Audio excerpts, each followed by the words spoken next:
pandemic while denying hundreds of thousands of workers who work at Amazon paid sick leave and hazard pay.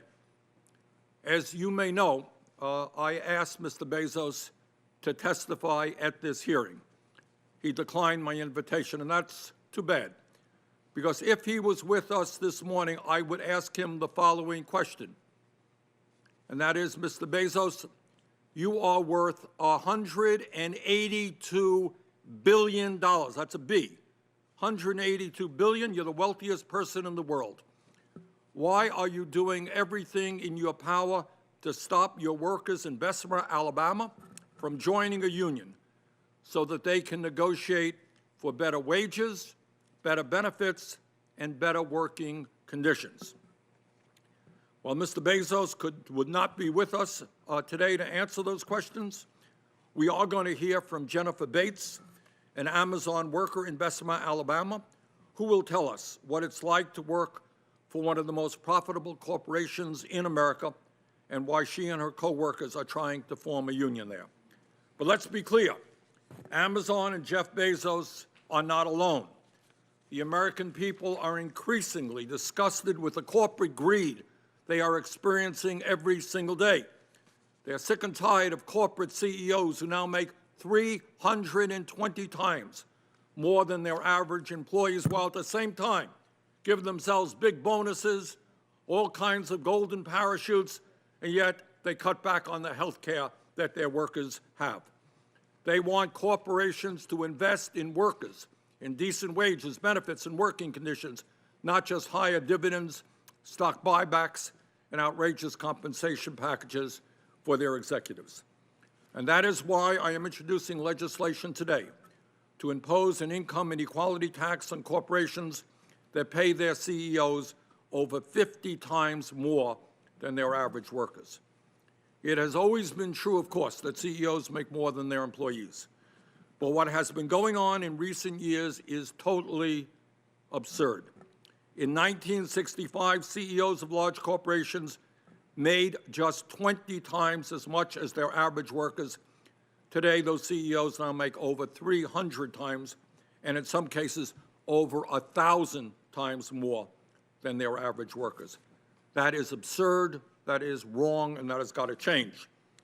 Now, when we talk about the need to protect the working class in this country and to address the crisis of income and wealth inequality, there is an enormous amount of work that Congress has got to undertake. We need to raise that minimum wage to a living wage. Nobody who works 40 hours a week should live in poverty, and that living wage should be at least 15 bucks an hour. We need to make it easier for workers to join unions, not harder. The massive increase in wealth and income inequality today can be directly linked to the decline in union membership in America. We need to create millions of good-paying jobs, rebuilding our crumbling infrastructure, our roads, bridges, wastewater plants, sewers, culverts, building the affordable housing that our people need. We need to transform our energy system away from fossil fuel. And when we fight to protect our kids and this planet from climate change, we also create millions of good-paying jobs. We need to guarantee and do what every other major country on earth does, and that is to guarantee health care to all people as a human right. Health care is a human right, not a privilege. We need to make sure that all of our young people in this country have the right to get a higher education regardless of their income. And yes, we need to make sure that the wealthiest people and large corporations start paying their fair share of taxes. Now, I know that my Republican colleagues have a different view. I suspect that Senator Graham will disagree with one or two things that I've said, may be wrong about that. But at a time of massive income and wealth inequality, I do not believe that we should be giving more tax breaks to the rich. In fact, amazingly enough, maybe we can discuss this, several of my Republican colleagues in the Senate, including Majority Leader McConnell, introduced a bill to repeal the estate tax, legislation that would provide $1.7 trillion in tax breaks to the billionaire class while doing nothing to helping working families or family farms.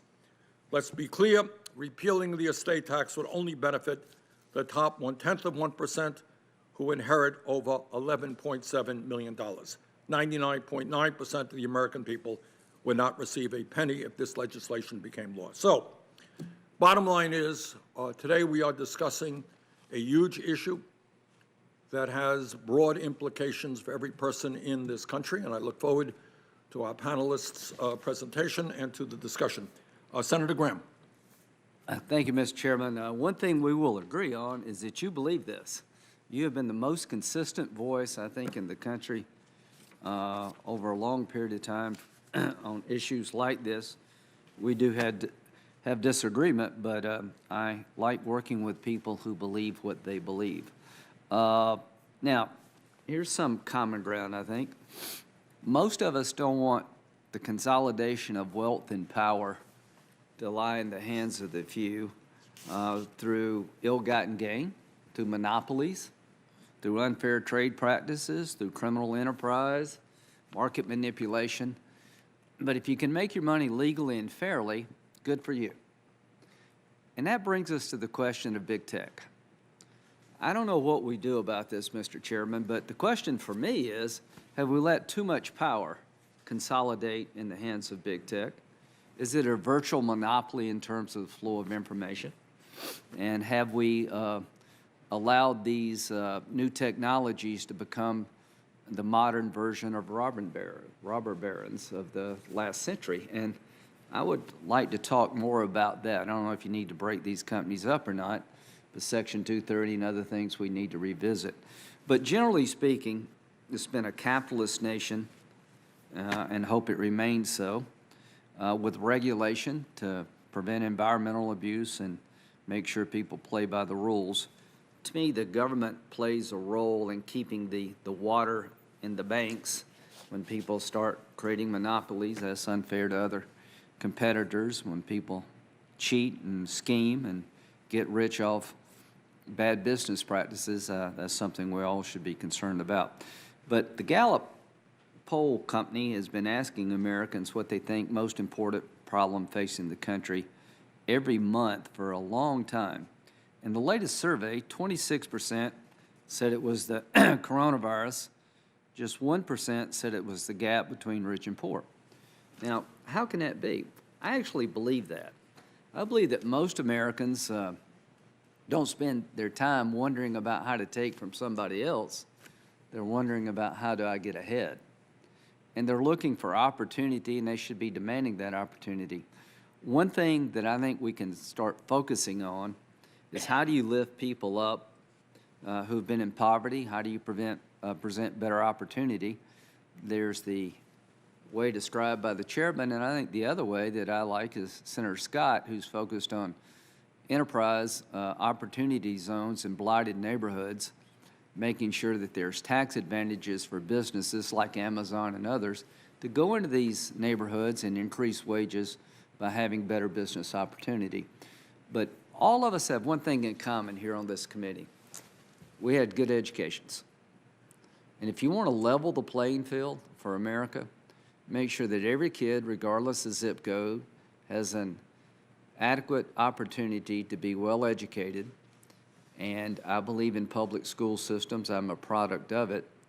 But the question becomes, what happens when a public school fails time and time again?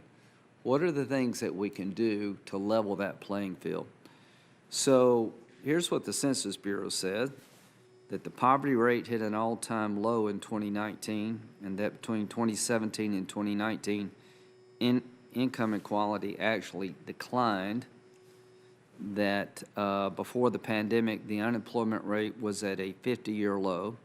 The rates for African American, Hispanic, and people with disabilities hit their lowest unemployment levels on record. Wages were rising at their fastest pace in years, and they were rising fastest for blue-collar workers. So there's two different models being suggested here, and I think the model that we're suggesting is that accumulation of wealth through monopolies and other unfair trade practices or manipulation of markets or criminal enterprises, we should all be against that. But like Bill Gates, you invented something a lot of people want. Amazon. They found a way to get you products that you want. The problem, Mr. Chairman, is online shopping may put brick and mortar businesses out. So one of the things that I've been focused on is making sure that sales taxes are collected from online vendors like a brick and mortar business like my family had, because that would create a tax advantage for online businesses. So I want a level playing field in terms of regulation and taxes and educational opportunity. And I think that's the role of the government, not picking who gets this and who gets that and what is too much money.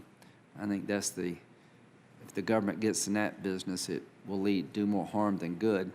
But I'm looking forward to working with you on this and many other issues. And quite frankly, I'm enjoying this committee because we're talking about things that matter. So thank you. Senator Graham, thanks very much. Now we're going to go to our witnesses, and we have some great witnesses this morning, and I thank all of them for their willingness to be with us. First, we have Robert Reich. Many of you will remember that Bob Reich is the former Labor Secretary, Secretary of Labor under President Clinton, and to my view, one of the great secretaries of labor this country has ever had. Professor Reich is the author of numerous books, including The System, Who Rigged It, How We Fix It, and is currently a professor of public policy at the University of California, Berkeley. Professor Reich, thank you so much for being with us this morning. Well, thank you very much, Mr. Chairman, and members of the committee. With your permission, I will simply provide my testimony and submit it to the committee. Also, several charts that I think the committee might find very useful. Let me just say, and I'm going to summarize very quickly, even before the pandemic, America had the widest inequalities of income and wealth we have had in a century, and wider than any other developed nation.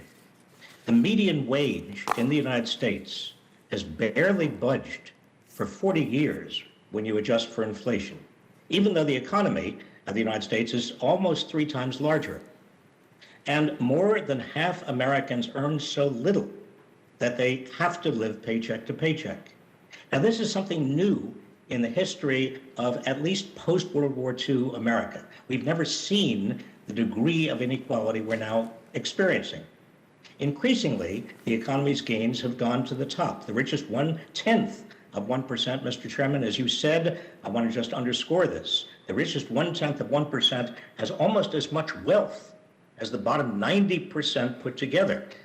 And again, the compensation packages of the top executives of big companies, CEOs, have soared from an average of 20 times that of the typical worker 40 years ago, or 60 times when I was labor secretary, to 320 times today. And, you know, the pandemic has just made all of this much more stark. America's 660 billionaires have together become $1.3 trillion richer. This would be enough, by the way, this $1.3 trillion that they have gained during the past year would be enough for them to give every American a $3,900 check and still be as rich as they were before the pandemic. The American Rescue Plan, just enacted, is helpful in this regard, but I think it's very important for this committee to look at the underlying structure of power.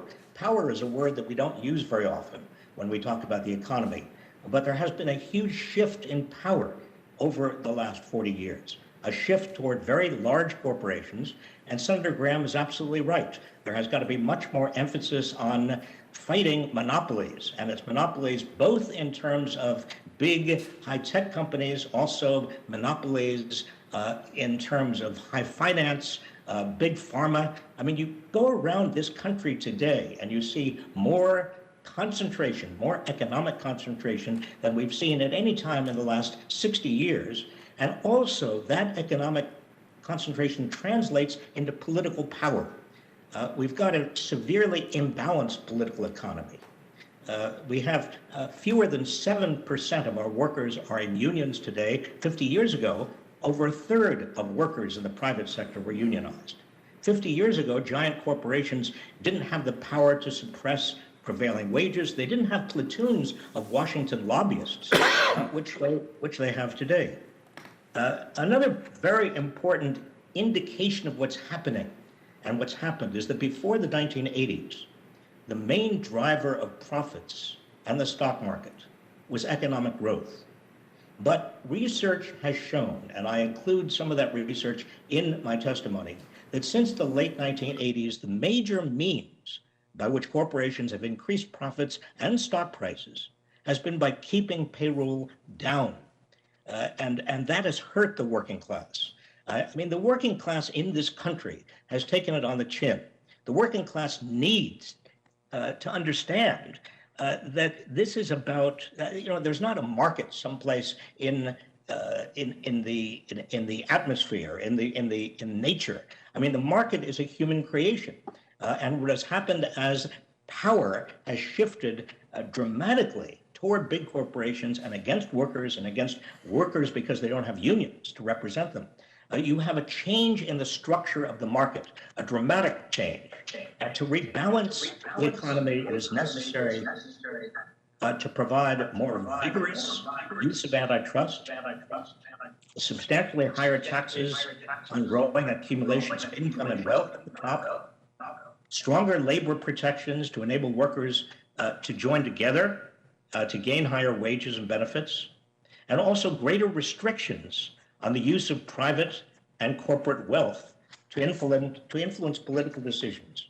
I have much more to say, but I just want to, and I will eagerly await your questions, Mr. Chairman and members of the committee. Mr. Secretary, thank you very much. Our second witness is Sarah Anderson, a Director of Global Economy Project at the Institute for Policy Studies.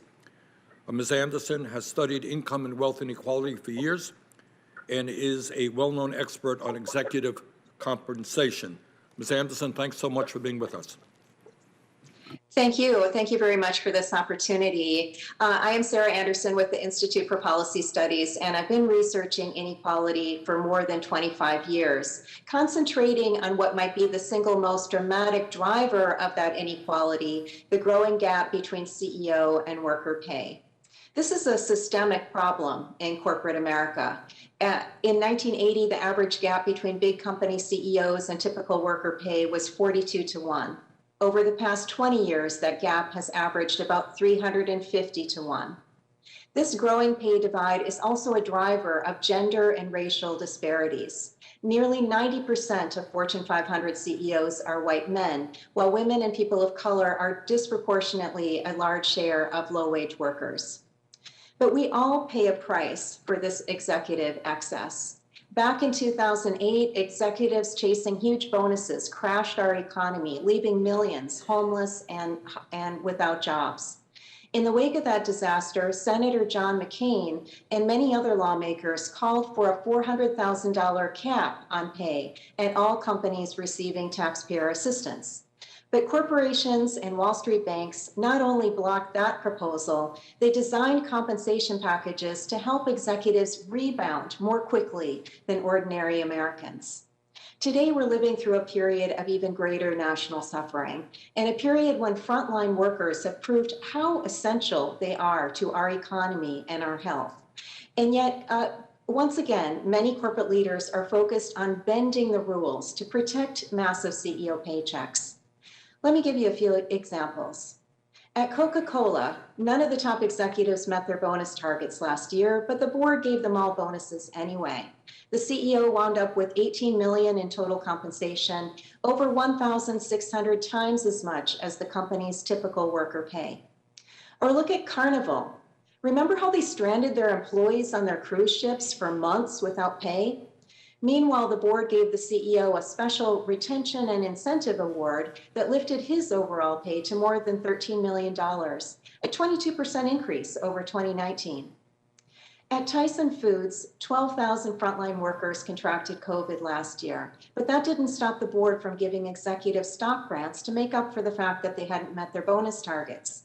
One of these executives was company chair John Tyson, who was hardly in dire need, he's seen his personal wealth increase 62% during the pandemic to $2.4 billion.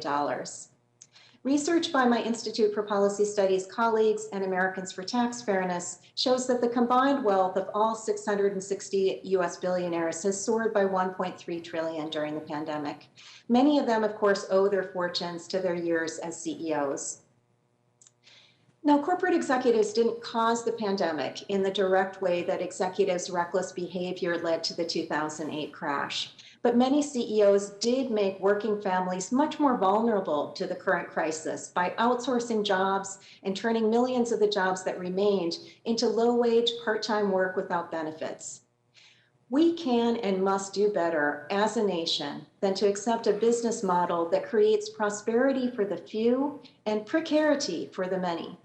This isn't just bad for workers, it's also bad for business. Research shows that having these extreme gaps undermines morale, which lowers productivity. In this time of crisis, we also must seek common ground, and we have common ground when it comes to CEO pay. In fact, a Stanford survey found that 52% of Republican voters actually want to cap CEO pay relative to worker pay. I'll end with a few policy solutions that are far more moderate than what a majority of Republicans support. First, the Tax Excessive CEO Pay Act. This would increase taxes on corporations with huge gaps between CEO and worker pay. And this would create an incentive to both rein in pay at the top and lift up worker wages, all while generating an estimated $150 billion in revenue over 10 years. Companies that have small gaps, less than 50 to 1, they wouldn't owe one more dime under this proposal. Another way to generate revenue while curbing executive excess would be through a financial transaction tax. This would curb the short-term speculation that has inflated Wall Street executive bonuses while doing nothing for Main Street.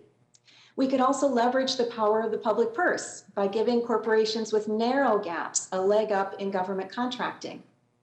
Corporate boards have shown us after the financial crash and during the pandemic that we can't rely on them to do the right thing when it comes to CEO pay. This is a problem that affects all of us, and we need responsible policy solutions. Thank you very much. I look forward to your questions. Ms. Anderson, thank you very much. Our next panelist is Jennifer Bates. Ms. Bates is an Amazon worker at the Bessemer, Alabama Fulfillment Center. She and her co-workers are trying to form a union in Amazon with the Retail, Wholesale, and Department Store Union. I invited both Ms. Bates and Amazon founder and executive chairman Jeff Bezos. I'm very happy Ms. Bates agreed to testify, unlike Mr. Bezos. Ms. Bates, thank you very much for being with us. Thank you, Chairman Sanders, ranking members Graham, and members of committee. Thank you for the opportunity to testify today. Amazon brags it pays workers above the minimum wage. What they don't tell you is what those jobs are really like. And they certainly don't tell you that they can afford to do much better for the workers. Working at Amazon warehouse is no easy thing. The shifts are long, the pace is super fast, you are constantly being watched and monitored. They seem to think you are another machine. I started working at Amazon in May of 2020, not too long after they opened. By my third day, I was hurting. I looked around and saw it wasn't just me. I mentioned it to my sister, who also worked there at the time, and she just told me it only gets worse. At Amazon, you are on your feet, walking all the time and climbing stairs to get to your station and move products. We have only 30-minute breaks during a 10-hour shift, 2 30-minute breaks during a 10-hour shift, which is not long enough to give you time to rest. The place is huge, the size of few football fields. Just walking the long way to the bathroom and back eats up precious break time. My coworkers and I, older, younger, middle-aged people, limp and climbing up and down the stairs in the 4th-floor building. When I first came to Amazon to work, I noticed there was one elevator for human use. When I tried to use it, a coworker stopped me and told me that we were not allowed to use it. Then I noticed that around the facility, there were plenty of elevators, but the signs say material only, no riders. I can believe that they built a facility with so many elevators for materials and make the employees take the stairs on a huge 4-flight facility. The work itself is also grueling. We have to keep up with the pace.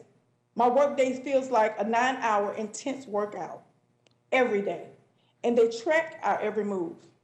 If your computer isn't scanning, you get charged with being time off task. From the onset, I learned that if I worked too slow or had too much time off task, I could be disciplined or even fired. Like a lot of workers, it was too much for my sister and she ended up quitting. I thought there should be another way. I mean, why can't a large and wealthy company do better for their workers? Amazon has made tons of money during the pandemic.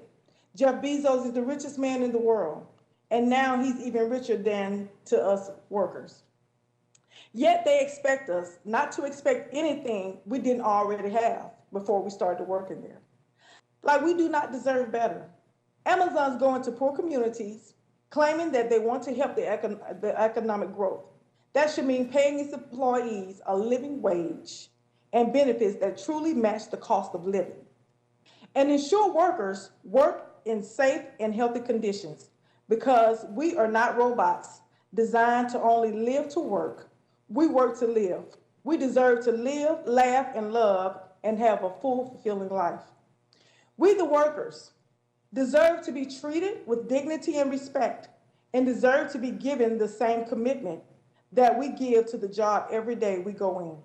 We give 100% at work, but it feels like we're being given back only 30%.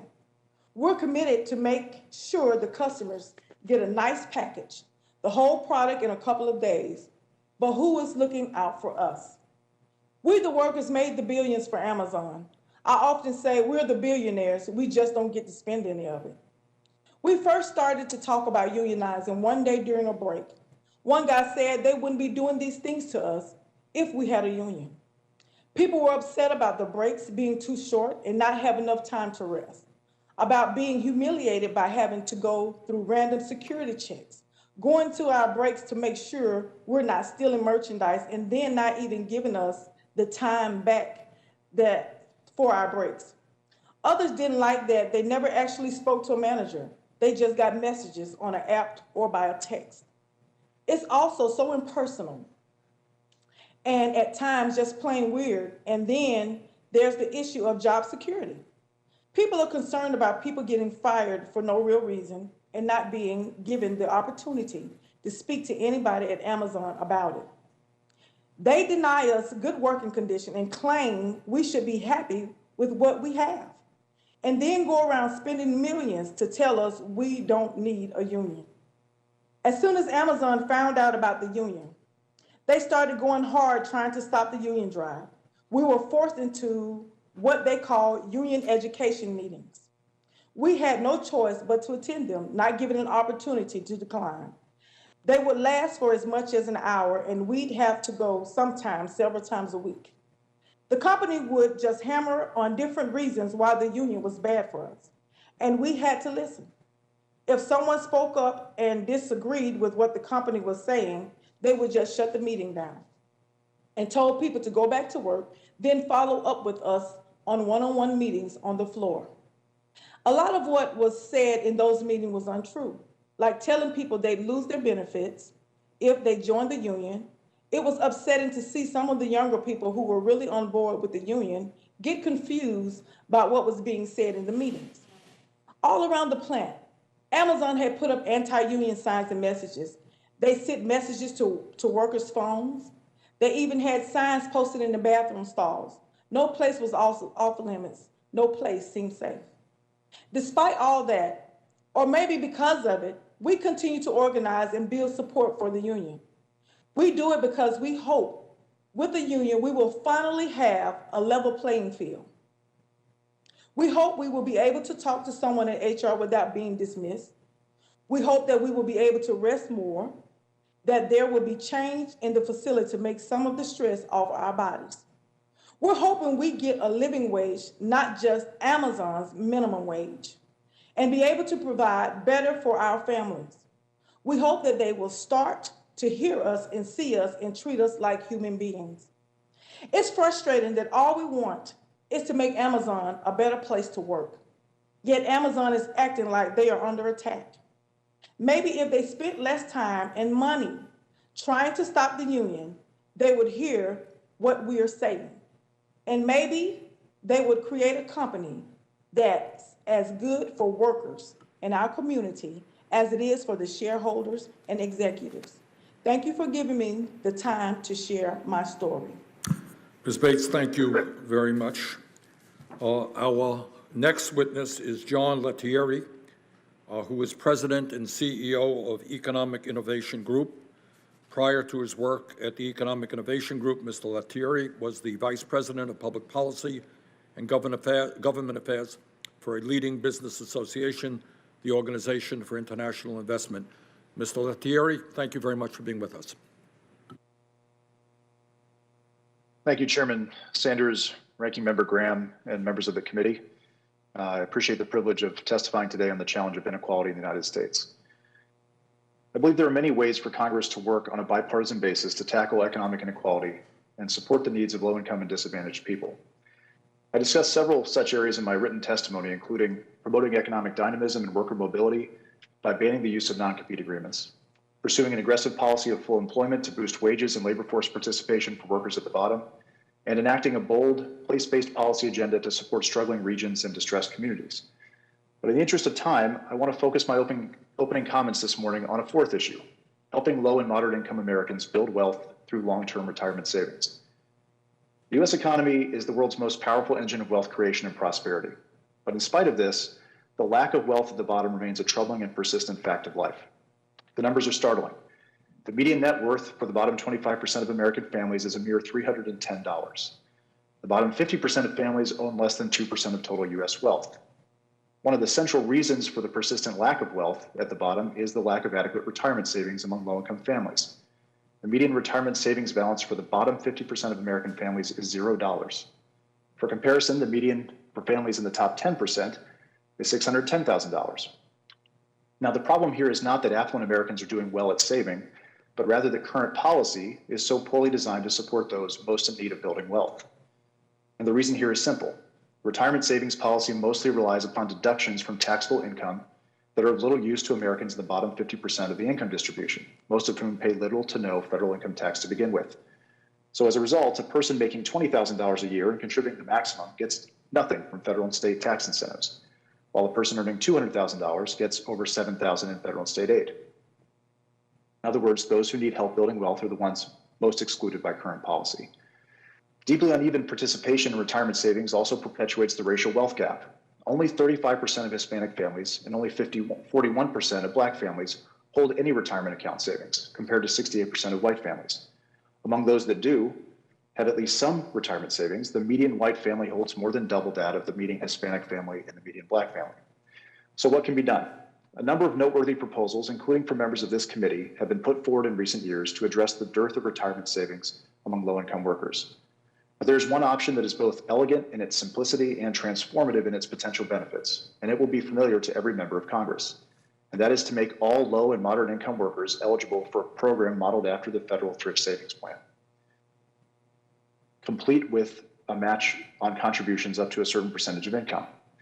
The TSP is a defined contribution savings program now available only to federal employees and members of the military. In a paper soon to be published by my organization, co-authors Dr. Teresa Ghilarducci of the New School and Dr. Kevin Hassett, former chair of the White House Council of Economic Advisors, make the case for expanding access to the TSP to tens of millions of Americans who currently do not enjoy participation in an employer-sponsored plan. They argue that the design of the TSP makes it an ideal model for helping low and moderate income workers build wealth, ensure a comfortable retirement, and grow a nest egg that can be passed on to future generations. The TSP is an incredibly well-designed program. Participants enjoy automatic enrollment, a simple menu of options for investment, an easy user interface, very low expense ratios, and matching contributions of up to 5% of income, along with a number of other features that, when combined, have proven to generate remarkably strong participation among eligible workers. The beauty of the TSP is that it is a proven and carefully studied model that performs exceedingly well for the very traditionally marginalized workers that have largely been neglected by U.S. retirement policy. Participation rates, for example, among those with a high school degree or less and workers in the bottom 1/3 of earnings have reached as high as 95%. And such workers on average contribute a significant share of their earnings to their TSP accounts. In other words, the TSP already provides compelling evidence that low-income, limited education workers will avidly participate in a well-designed savings scheme if it's made available to them. Creating such a pathway for working Americans to build wealth through a widely available and portable program modeled on the TSP would be a transformative step towards ensuring that everyone in this country has a meaningful stake in national economic growth and prosperity. Such a program would be in addition to, not in place of, Social Security, filling the gap in current policy to support tens of millions of workers, including part-time and gig workers, who are most in need of additional support. And early estimates suggest that the enormous social and economic benefits generated by this policy could be achieved at relatively little cost, as the forthcoming paper and subsequent analyses will demonstrate. Boosting incomes, wealth, and well-being for those at the bottom is a worthy policy goal that should be tackled from a number of complementary directions. And I believe this is one of the most important. Thank you, and I look forward to taking your questions. Mr. Lettieri, thank you very much for your presentation. Our last witness is Scott Winship, Director of Poverty Studies at the American Enterprise Institute. Before joining AEI, Dr. Winship served as the Executive Director of the Joint Economic Committee. Mr. Winship, thank you very much for being with us. Thank you, Mr. Chairman. Chairman Sanders, Ranking Member Graham, and members of the committee, thank you for inviting me to appear today to discuss inequality in the United States. Policymakers confront difficult decisions prioritizing challenges facing the nation. Obviously, to the extent that some issue merits being designated a crisis, it should command the highest levels of attention. But income and wealth inequality do not constitute a crisis. The conventional wisdom that inequality has risen dramatically is wrong. Based on influential research, turns out to have suffered from mismeasurement problems. Even if inequality had risen by as much as is often claimed, over the same period, middle-class incomes have risen significantly and are at all-time highs. Poverty has fallen sharply and is at an all-time low. Other sets of problems deserve more of our attention. 20 years ago this September, Thomas Piketty and Manuel Saez published their first estimates of income concentration in the United States. As I discuss in my written testimony, these estimates turned out to have important flaws, since acknowledged by Piketty and Saez. These figures indicate that the share of income received by the top 1% rose 14 percentage points between 1979 and 2019. However, improved estimates from Gerald Otten and David Splinter put the likely increase at just 4 points. These figures do not take into account taxes, nor most government transfers. In other words, they ignore most of the ways that federal policy already reduces inequality. After taxes and transfers, Otten and Splinter find that the top 1%'s share rose from 7.2% in 1979 to 8.7% in 2017. As income measurement has improved, it seems ever likelier that the perception of a crisis in income inequality stems from statistics that turn out not to reflect reality. The wealth concentration estimates of Saez and Gabriel Zucman have also been influential, leading to calls for wealth taxation. However, their research has been challenged by Matthew Smith, Owen Zidar, and Eric Zwick. They report an 8-point rise in the top 1% share from 1979 to 2016, compared with the 13-point rise Saez and Zucman report over the same years. Measuring wealth, however, is subject to complicated challenges, which I discuss in my written testimony. Here, I will only point out that most Americans would save more for retirement, absent the strong likelihood that they will be able to count on receiving senior entitlements from the federal government. If they save more, that would show up in the data as higher wealth. Yet we do not count these government promises in wealth. Smith, Zidar, and Zwick find that the share of wealth owned by the top 0.1% rose from around 9.5% in 1989 to 14% in 2016. But after adding the value of Social Security, the increase was only from 8% to 10%. Even if income or wealth concentration had risen more sharply, it would matter whether increasing inequality had come at the expense of people and families below the top 1%. The fact of the matter is that incomes below the top have risen significantly. The Congressional Budget Office finds that median pre-tax household income rose between 32 and 41% from 1979 to 2017. And the increase was 54 to 61% after taxes and transfers. That amounts to $30,000 in an additional inflation-adjusted income. According to the official measure, the poverty rate in 2019 was lower than ever before among all Americans, all American families, families headed by a single woman, non-Hispanic whites, Blacks, Hispanics, and Asians. As I discuss in my written testimony, official statistics are biased in a variety of ways that dramatically understate the progress we have made reducing poverty. Poverty among the children of single mothers, for instance, fell from 49% in 1982 to 18% in 2014 and is lower today. Before closing, I want to redirect your attention to two sets of issues that I would characterize as crises of opportunity. First is the problem of limited upward mobility out of poverty. Even as we have driven child poverty rates down, that has not resulted in a greater chance that children raised in low-income families will make it to the middle class. The lack of progress boosting upward mobility is even more worrisome because it prevents us from narrowing vast disparities in mobility between Black and white children. A second crisis of opportunity involves the deterioration of our associational life. Relative to 40 or 50 years ago, Americans marry less often, live further from family members in adulthood, do fewer things together with their neighbors, attend religious services less often, join fewer groups, and spend less time with coworkers outside the workplace. Economic residential segregation has worsened, trust in institutions has diminished. Single parenthood has increased, along with non-marital birth rates and divorce. Since these problems predate the increase in inequality and have occurred as poverty rates have fallen, addressing them is likely to require different kinds of policies that would be considered if the goal were to reduce inequality or poverty. Indeed, many policies that would reduce inequality or short-term poverty might be counterproductive in terms of increasing upward mobility or reversing declines in associational life. Policymakers should take care in labeling some economic or social challenge a crisis. People, of course, will differ in their assessment about how serious an issue is, but a crisis that is declared on the basis of questionable data and questionable claims about why that data is important runs the risk of crowding out more pressing national problems. It is difficult enough identifying solutions to our problems. We cannot let ourselves be led astray in prioritizing them. Thank you very much. Mr. Winship, thank you very much for your testimony. Now we're going to begin the questions. Let me begin my questioning with former Secretary of Labor, Bob Reich. Mr. Secretary, according to your testimony, 50 years ago, General Motors was the largest employer in America, where the typical worker belonged to a union and made $35 an hour after adjusting for inflation. Today, America's largest employer is Walmart, where over half their workforce makes less than $15 an hour, and none of their workers belong to a union. How has the decline in union membership contributed to the increase in income inequality? Mr. Chairman, one of the most dramatic changes in the United States over the past 60 years has been the decline in the percentage of private sector workers who are unionized. 60 years ago, even in fact 50 years ago, 1/3 of all private sector workers belonged to a union. That gave them bargaining power at the firm level.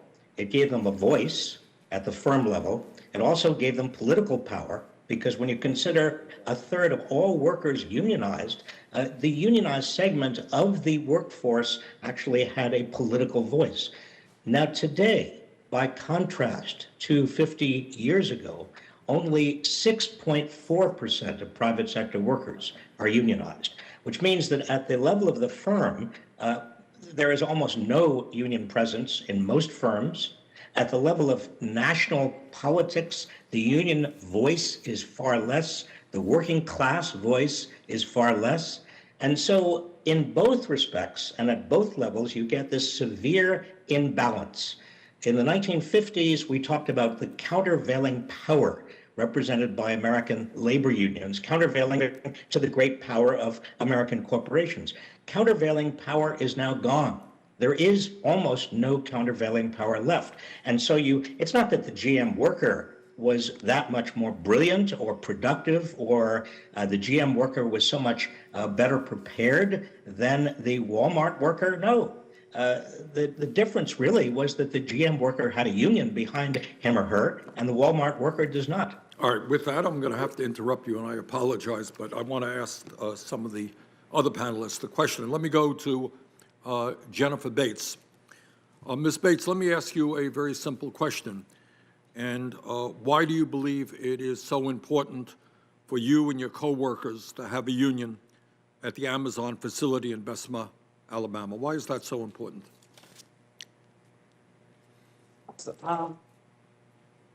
It's important because we need an equal playing field.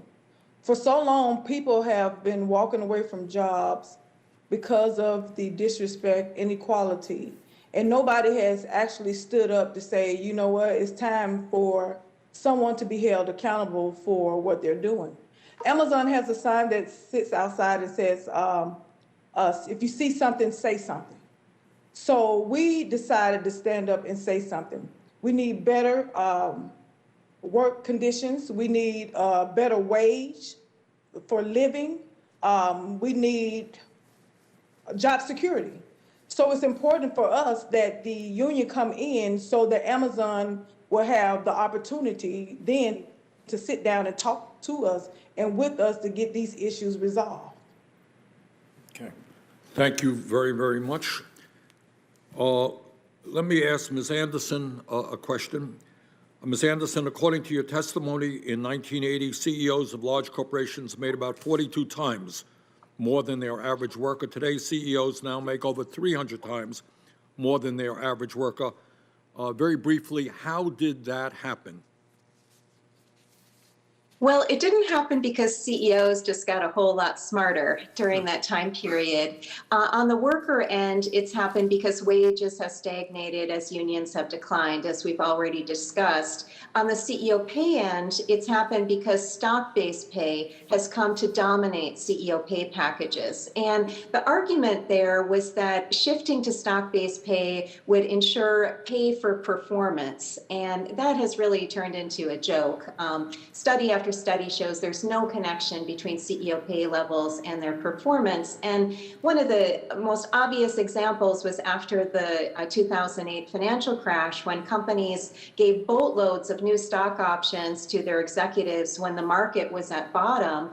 And very quickly, those stock options ballooned in value as a result of a taxpayer-fueled recovery, not because of any brilliant executive performance.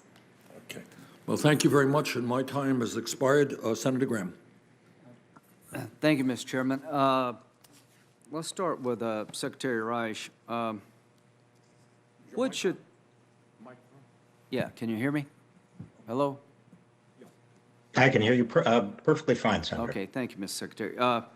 What should the top individual tax rate be, in your view? Well, under President Eisenhower, Dwight Eisenhower, you may recall, the top rate, top marginal rate was 90. Okay. I'm sorry. The top marginal rate was 91%. The top effective rate was about 43%. I don't think we need to go back to the Eisenhower years. He was a great president in many respects, but I think that we do need to substantially increase the top marginal rate from what it is today. And it's not just on income, it's also... Just generally speaking, what would that look like? I mean, you don't have to give me an exact number.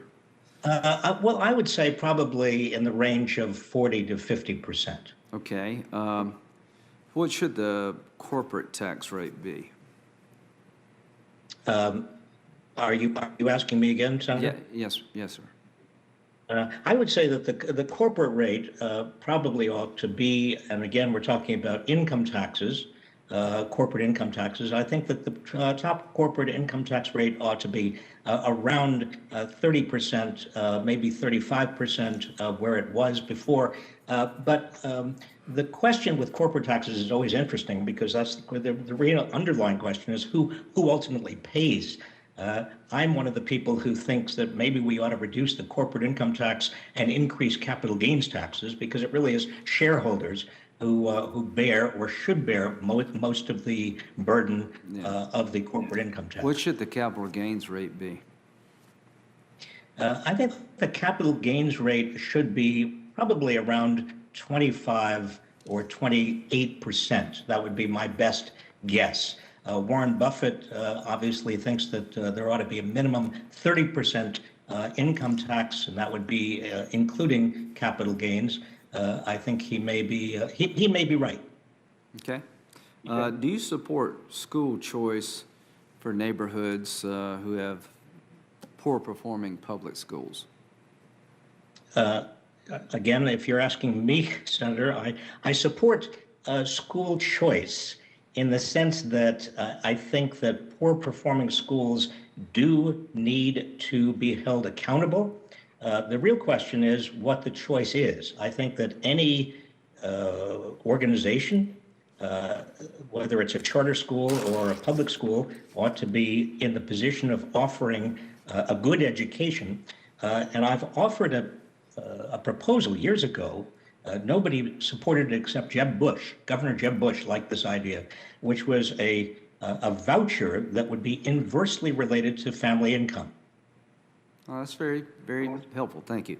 Mr. Lettieri, are you there? I am. Okay. Do you support school choice for poor-performing schools for parents to have a choice? Senator Graham, it's an important question, but it falls outside of the scope of my organization's work. So I'm happy to offer you my personal opinion, but I just want to make it clear it's not an issue that we've studied at EIG. That's okay. About the tax rates that I've just talked about, what's your view on tax rates? I think the question about where tax rates should be set is a complicated one because it depends on what other aspects of the code are a factor. So yeah, deductions and exemptions, right? Exactly. So I think what we know about the corporate tax rate, for example, is that would you support the U.S. Would you support a flat tax? No. Okay. Do you support tax reform to eliminate some deductions and exemptions? Yes. Okay. As a general matter, I think a simpler tax code is good. Yeah. A progressive tax code is good. And so I think if that's what you mean by tax reform, then the answer is yes. Yeah. So my point here is if you wanted to improve the life of the average American worker, at what point does regulation and taxation on business trickle down to the inability to get good paying jobs in a growing economy? How much does tax and regulation impact the American economy and the ability of people to participate in it at a higher level? Well, I think one of the things that's often misunderstood is that complexity is a subsidy to larger incumbent stakeholders. So the more complex an economy is, the more complex the regulatory system or the tax code is, the more likely it is to be gamed by those at the top, and the more likely it is to disadvantage those at the bottom. So as policymakers think about these questions, which are important, I think the implicit barrier to entry that's created by complexity is something that you should keep in mind because it's something that certainly plays into the theme of robust competition and holding larger stakeholders to account through competition. Yeah, one last question. Do you worry that if our tax rates are out of line on the corporate side with the rest of the world, that will incentivize American companies maybe to leave? I think certainly that tax rates can be a disincentive. It's not the only factor that companies consider when they're looking at locational decisions. Trade policy, for example, plays a large role. But certainly, if the U.S. were to get way out of whack with the OECD average, I think that would be a problem. Okay. Senator Graham, thank you. Senator Whitehouse. Thank you, Chairman. My questions are for Mr. Reich. First of all, thank you for your testimony and your graphs. You document unprecedented income inequality in this country, basically since the Gilded Age, which on its own is a problem. But the question I want to raise with you is, what do the New Age robber barons do with that money, the 1% billionaires? We know that some of them start big, famous foundations, and they do charitable work, and good for them. But some of them set up faux foundations and fund fake think tanks and go to work in politics from hiding. Many of them are billionaires who made their billions in the fossil fuel industry. And the operation that they run with their billions can actually best be compared, in my view, to hostile covert operations like intelligence services run. And so the question is, what happens when income inequality at virtually unprecedented levels spawns political inequality? What happens when you have a quietly ruling political class that is hiding behind dark money outlets to control political parties, to control public debate, to control elections through sponsored think tanks, through captive paid-for media outlets, and through dark money-funded super PACs and independent expenditure political operations? Could you comment on, there's that old line in TV advertising, but wait, there's more. Can you comment on the but wait, there's more of the political inequality that the political hidden use of all this massive fortune that they've aggregated is brought to bear?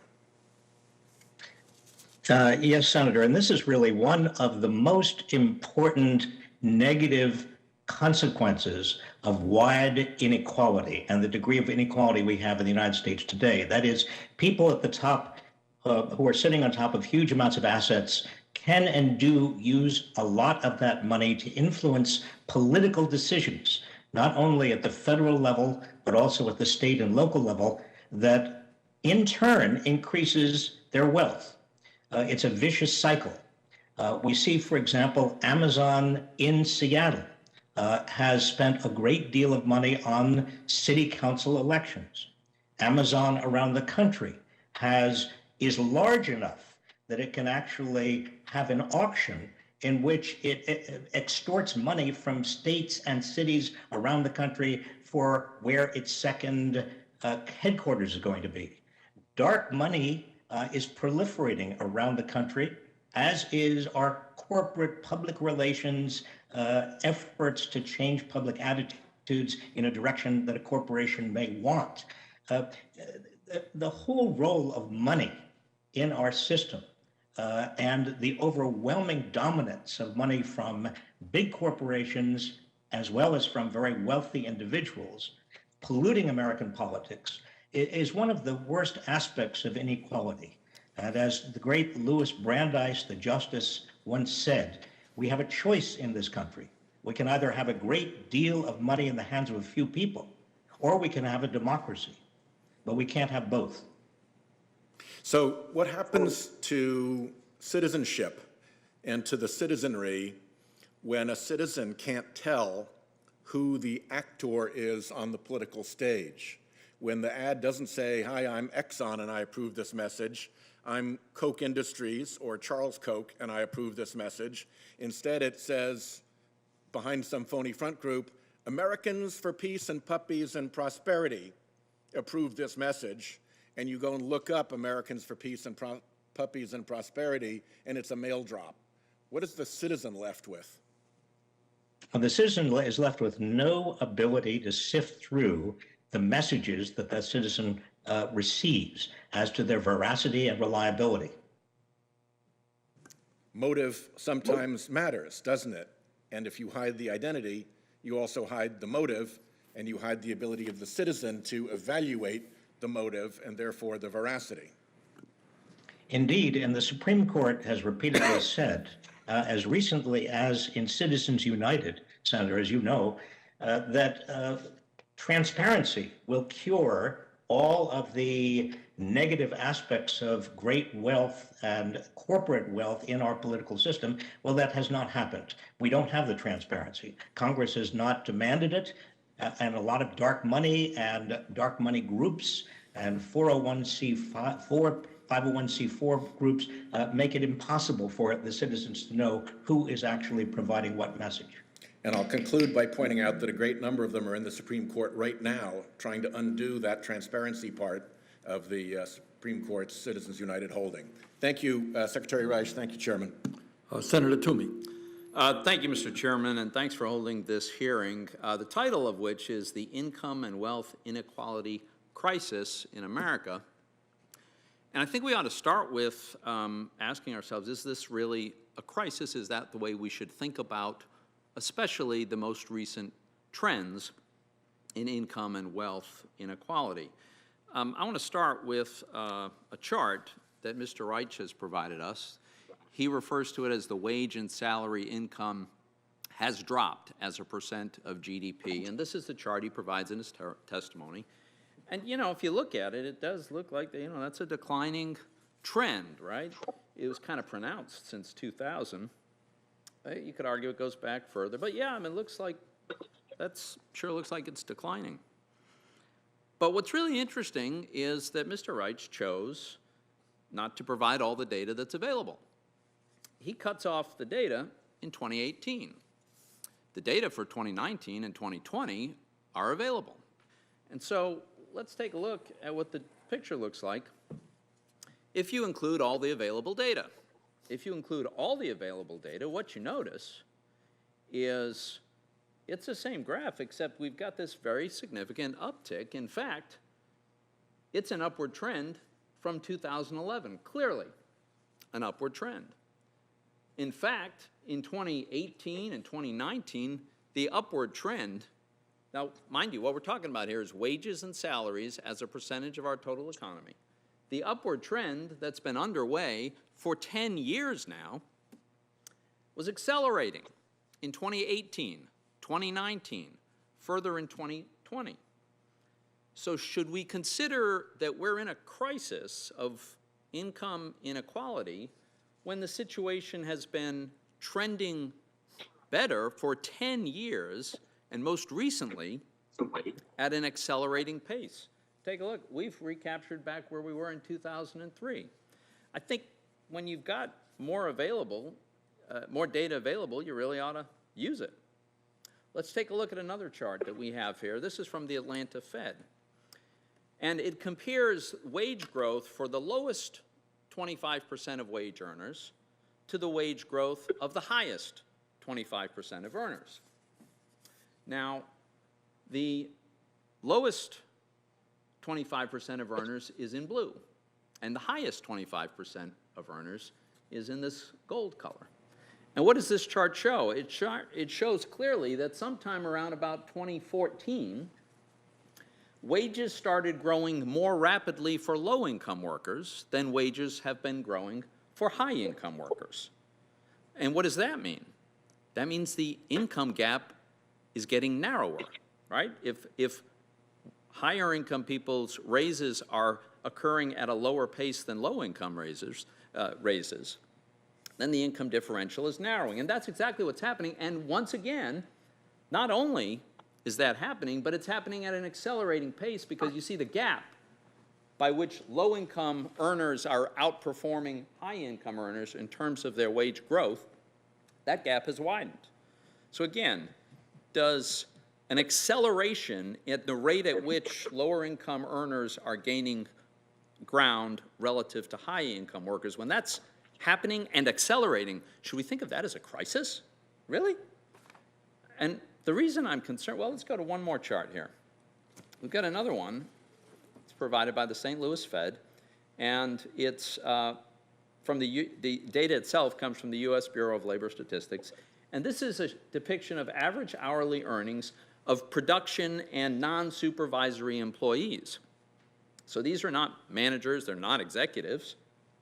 And what's happening is wages have been rising, and you know, prior to 2015, not at a very spectacular pace, that's for sure, but it's certainly been accelerating to the point where in recent years, these wage gains have been well above the rate of inflation. So my point is, this is very good news. I know some would like to suggest that we have a crisis so as to justify various socialistic policies and even more redistribution of wealth. But the fact is, the income gap has been narrowing, and it's been narrowing at an accelerating pace. A quick word about the wealth gap. You know, one of the ironies of this is a big source of the increase in the wealth gap has been the inflated value of financial assets. And why have financial assets gone up so much in value? Well, a big part of it, I think, is ultra-easy money by the Federal Reserve. Our Democratic colleagues have long been huge advocates of ultra-easy money by the Federal Reserve. Well, you should be careful what you wish for, because this is one of the consequences. But even here, there is good news. And the good news is that while investing in financial assets used to be the domain of just the wealthy, that is increasingly becoming a activity of middle income and even people of modest means. In 1989, fewer than 1/3 of American households owned stocks. In 2019, a majority, almost 53% of American households own stocks. This is going to help narrow the wealth gap, and I see I have consumed my time. Thank you for indulging me, Mr. Chairman. Thank you, Senator. Senator Van Hollen should be with us on video.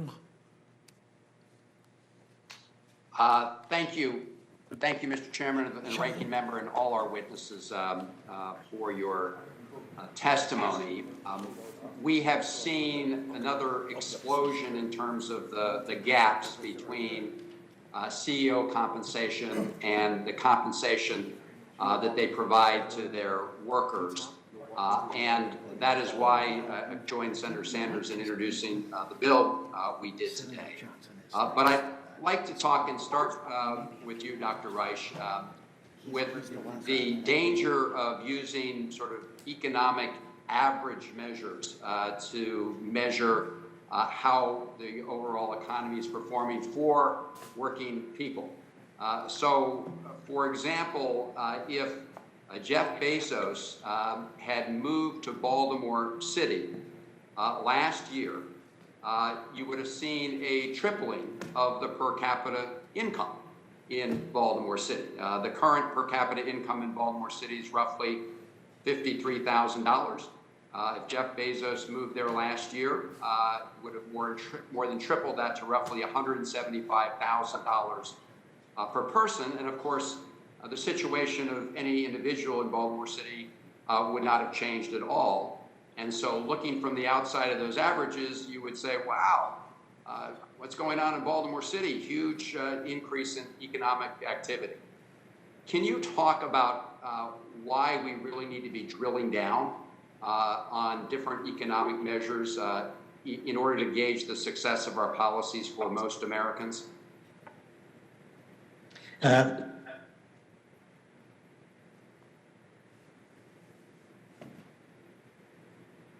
Aggregate measures that simply look at the average, and the average, as you get more and more unequal in terms of income and wealth, the average tells you less and less about how most people are living. Even the median, which is half above, half below, gives you more information, but still doesn't tell you what you need to know about what's happening to the bottom half. The biggest story of America over the last 50 years has been really the fact that the bottom half, what we used to call the middle class and the working class and the poor, their situation have become so similar, and their insecurities and the degree to which they are living paycheck to paycheck have really become very central to our political economy. I think one reason that we find so many people who are poor and working class are so angry is justifiable. Their anger is justifiable. They've worked harder and harder, and they're getting less and less. Mobility, economic mobility, the ability to move upward is becoming harder and harder for the bottom half. Logically, because as the ladder becomes longer and longer, even if you are moving up the ladder at the same rate you used to move up the ladder, you get fewer and fewer rungs up that ladder. So you're absolutely 100% correct. We need to look at median and below, not at average, to get a real insight into what's happening to the American workforce. Well, I appreciate that, and I hope we will do that, because we tend to just to throw around numbers about aggregate GDP growth, and those really disguise what's happening to so many working Americans. And of course, this is all, we've seen the drop in real wages since the late 1970s coincide with many factors, including globalization, but certainly a big one is the drop in union membership and activity, and that's what the PRO Act is designed to address. If I could just ask Jennifer Bates to let us know first, thank you for what you and your fellow workers are doing to try to organize and empower workers. Can you tell us what you think a difference a union would make to you and your colleagues at Amazon? What a union would, the difference it would make, it would allow us to feel more comfortable with coming to work. We're already coming there with commitment, but we will come to work understanding that things are being fair with us. We're able to sit down and negotiate better working conditions to get some of the issues resolved in the facility, that it will allow us to come to work and not have to worry about just getting fired for something that you have no idea that you had done. It helps us to be put in a position where we're able to negotiate a living wage and not just the minimum wage. Just on yesterday, one of my coworkers tried to apply for an apartment and they told her she didn't make enough. And if we would do this study, we'll understand that you have to make at least $39,000 to average to afford an apartment. So it would open the eyes, not just in Bessemer, Alabama, but all over, that the corporations soon pay attention to the working class people, that we're living paycheck to paycheck, trying to get to not just pay the rent or pay mortgage, but we also have to live, put food on the table. So I think the union coming to Bessemer, Alabama to Amazon will really open the door to a lot of things. Thank you, Ms. Bates. We turn now to Senator Johnson. Thank you, Mr. Chairman. I wish Chairman Sanders were here, because I wanted to second, first of all, what Lindsay was talking about, how I think these hearings are very interesting. I think they're also very important. And I would just talk to my Democrat colleagues. I think there's an awful lot of areas of potential agreement here on this particular issue. I'm not so sure that it's the accumulation of wealth that's the main problem here. I think it's the accumulation of power. I think Lindsay was kind of referring to that with its monopolistic power. When I went to Eastern Europe, and I know Senator Whitehouse, you've been to the Munich conference. When you go to Eastern Europe, they always talk about the corruption of the media oligarchs. Well, we have something similar here as well. So you can measure the income disparity, but you can measure asset disparity. I don't have the big charts like Senator Toomey, but here's one way to look at income disparity, and I'll do it for the cameras. This is just simply the 5 quintiles, income earners broken up in 20% increments, and you can see when you're just looking at income, it's a 26 times difference between the lowest quintile and the upper quintile. But it completely changes when you take away taxes from the upper quintile and you add benefits to the lower quintile, and then it's only 3 times differential. So we can all talk about statistics, we can all use them to, I guess, support our arguments, but what I would argue, or what I'd like to say is let's kind of get together on this. I think we do recognize that there is a problem, and we have to diagnose what caused it.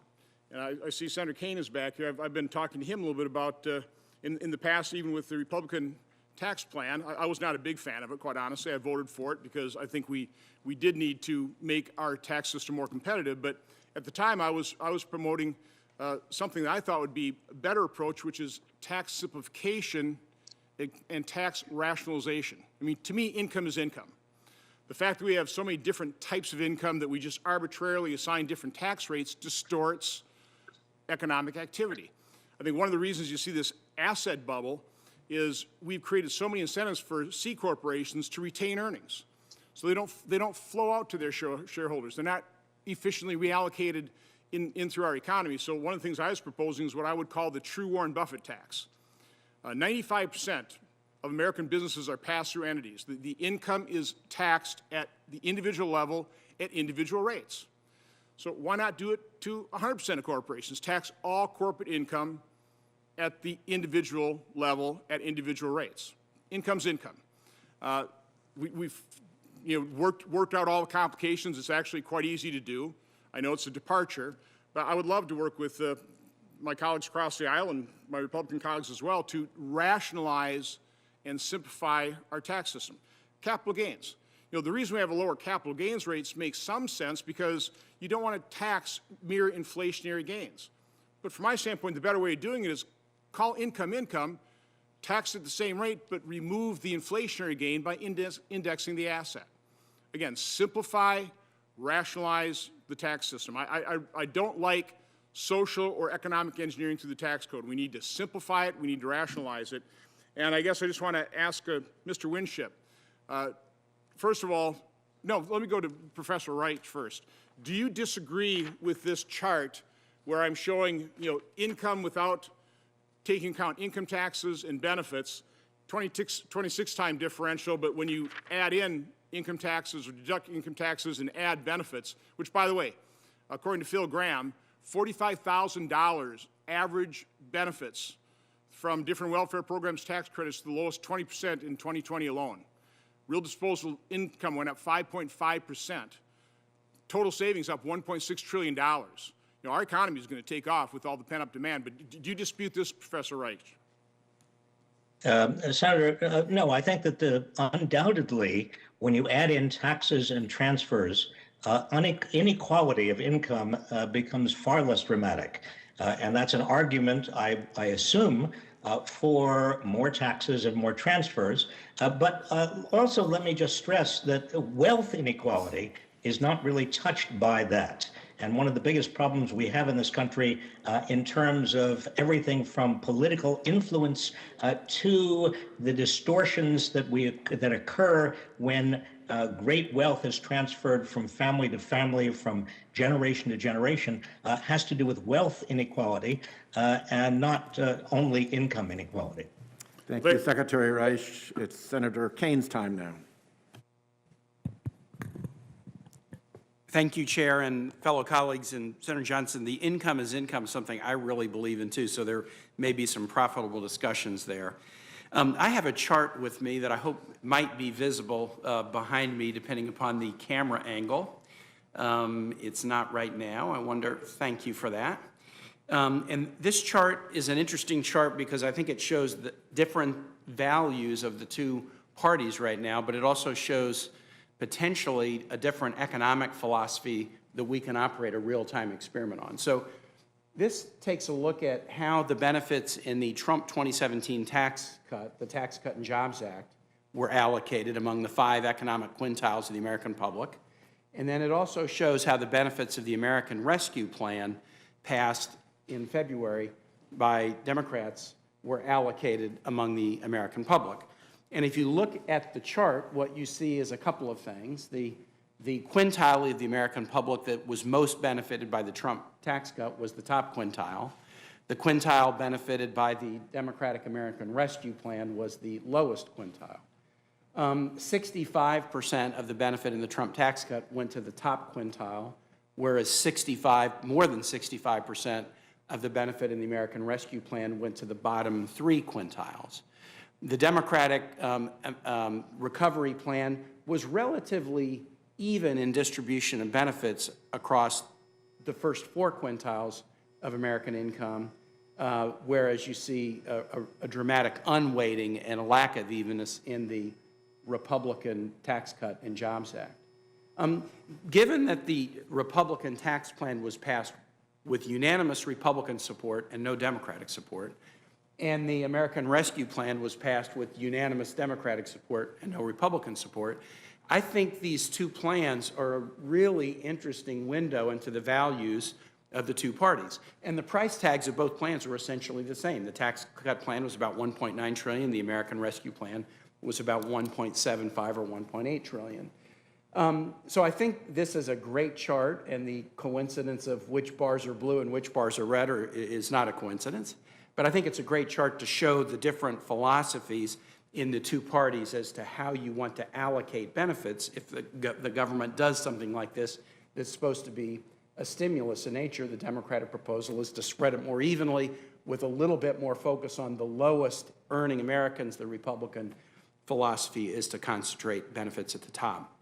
But what I'm interested in, and this is the question I would like to pose to the panelists, is in addition to expressing the values of the parties, I also think we're now going to set up a really interesting 2-year study of what the effect of these what the effect of this legislation is on the American economy. So the Republican tax cut was done in December of 2017, and you could run a 2-year experiment December 2017 to December 2019. You wouldn't want to get too much into 2020 because COVID is what economists would say is an exogenous shock. So you run a 2-year study, and then you run a 2-year study on the American Rescue Plan from February of 2021 until February of 2023. And what you do, and I would encourage maybe some of my academic friends on this to do this, is look at every economic data point you think is significant. Family income, employment, poverty rates among adults and children, stock market, business startup activity, GDP, wealth inequality, deficit. You pick the economic measure, and for the Tax Cut and Jobs Act, you start in December 2017, and you look at how it affected the economy for 2 years. And for the American Rescue Plan, you start in February of 2021, and you look how it affected the economy in the next 2 years.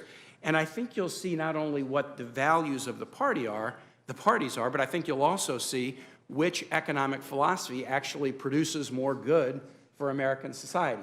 So that's a working hypothesis that I would put on the table to our experts, and I'd love anyone who's on the panel to address whether my hypothesis might be worthy of study.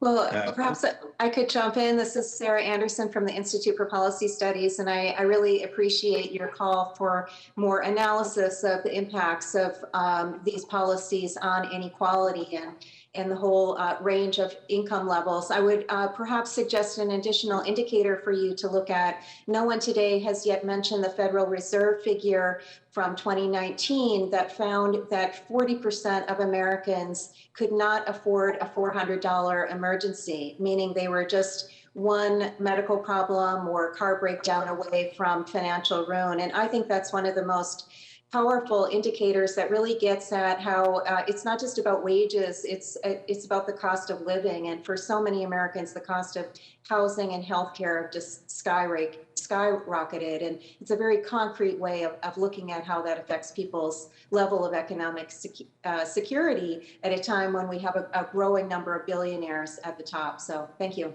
I'm If over I my could just time, add but to that, I might love to hear answers from some of the other witnesses. For the record, I am. Why don't we're waiting for Senator Braun, who is on his way here. So in the spirit of equivalence, why don't we have Senator Johnson ask a question, have Senator Kaine ask a question, and then go, oh, here's Senator Braun, saving the day, coming in just in the nick of time for his time. So I will recognize Senator Braun. If you want to take a moment to get yourself squared away, we can. Okay, very good. And Chairman Sanders is back from the vote, so he can resume the gavel.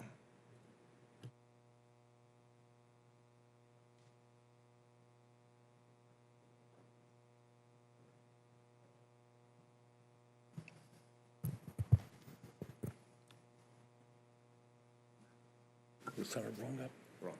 Senator Braun? Thank you, Mr. Chair. So listening to the opening remarks, I've got this to say when it comes to what happens with minimum wage, what happens with income inequality. I think both are valid issues. When it comes to how you tackle it, the difference between Main Street USA, small businesses, family-owned, even mid-sized businesses, it's a lot different than, in my opinion, public corporations where you've got a different dynamic at play. When you look at income inequality, you got to be careful because the opposite of that ends up where you get a central government too overbearing. That's not worked anywhere where it's occurred.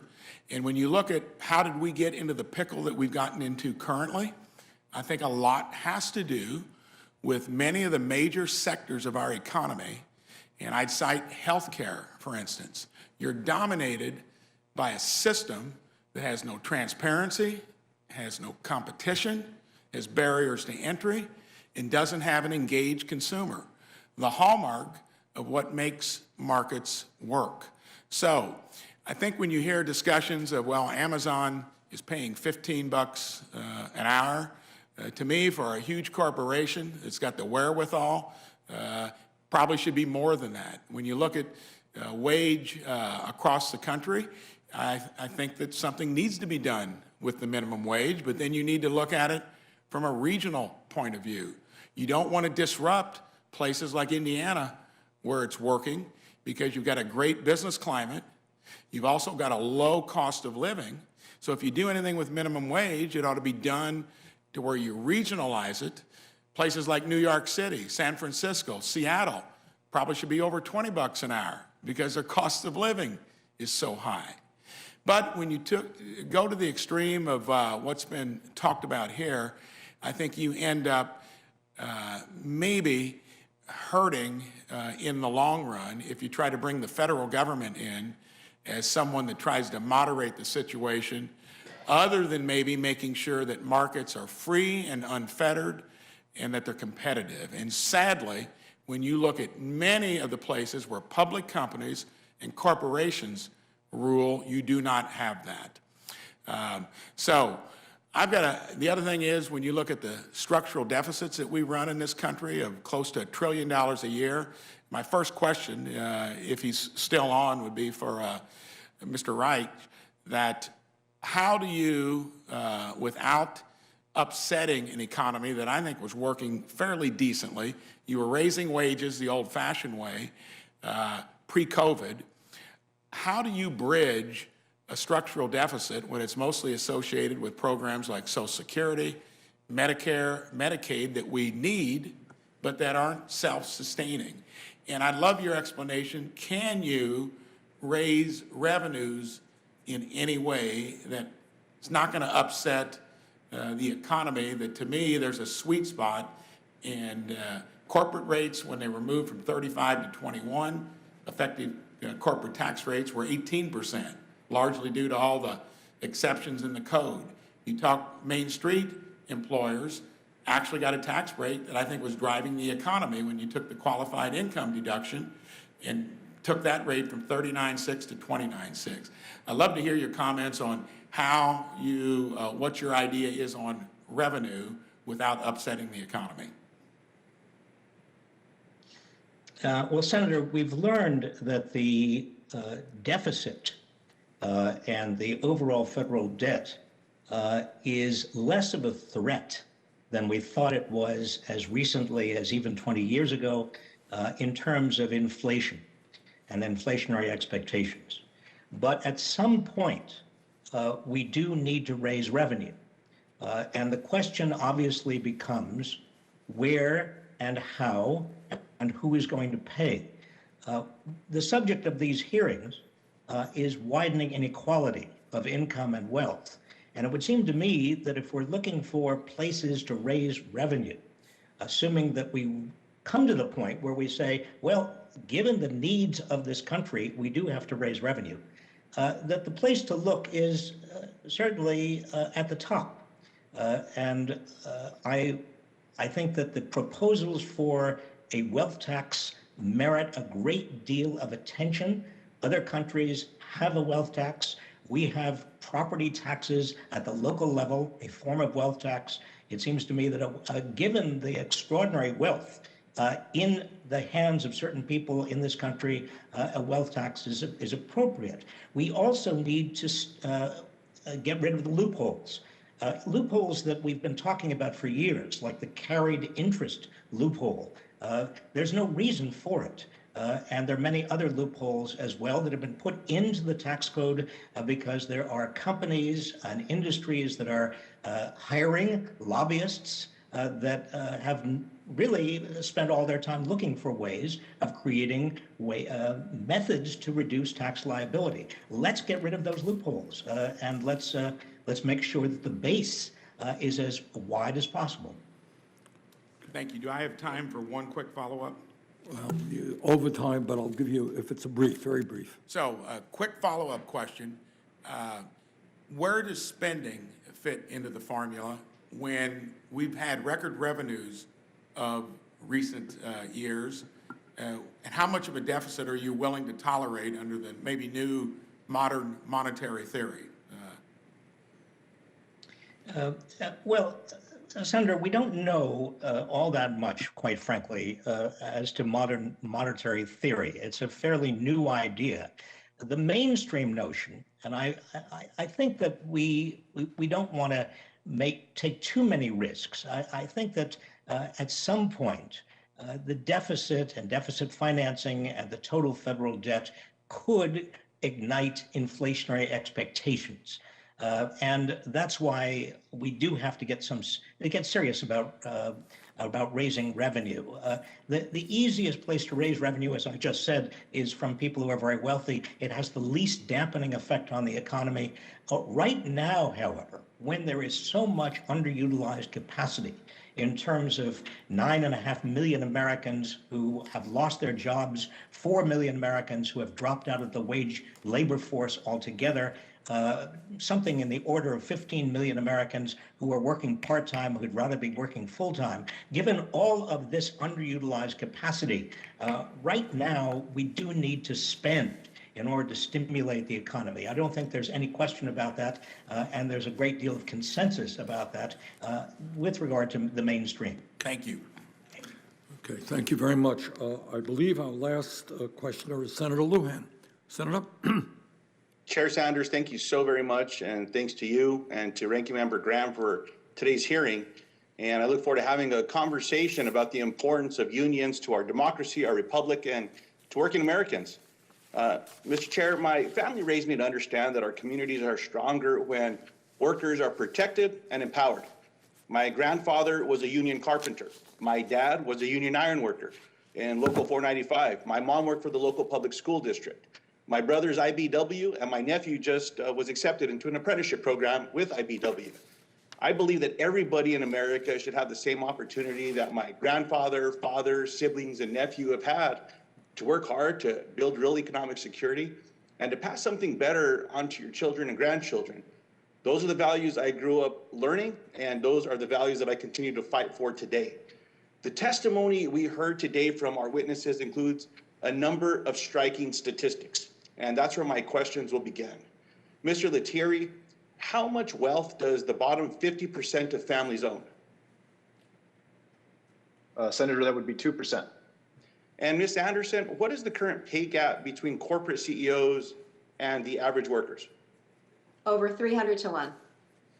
And Mr. Reich, how much of its value has the minimum wage lost to inflation since it was last raised in 2009? Just about 10%. And Mr. Reich, how much has union membership fallen over the past half century? From 32% of private sector workers down to 6.4% of private sector workers today. So down about 33% since 1950. Right. Mr. Reich, yes or no, would you agree that these statistics and increased inequality are correlated with the decline in union membership? I think they are directly correlated. In fact, if you look at the rise of unions in terms of the percentage of Americans in the private sector who are unionized, and then the decline of unions, you see that the peak years of unionization were from 1940 to 1978, and those were exactly the years when we had the greatest degree of equality in this country in terms of income and wealth spread much more equitably than today. And Ms. Bates, I very much appreciate having you here today.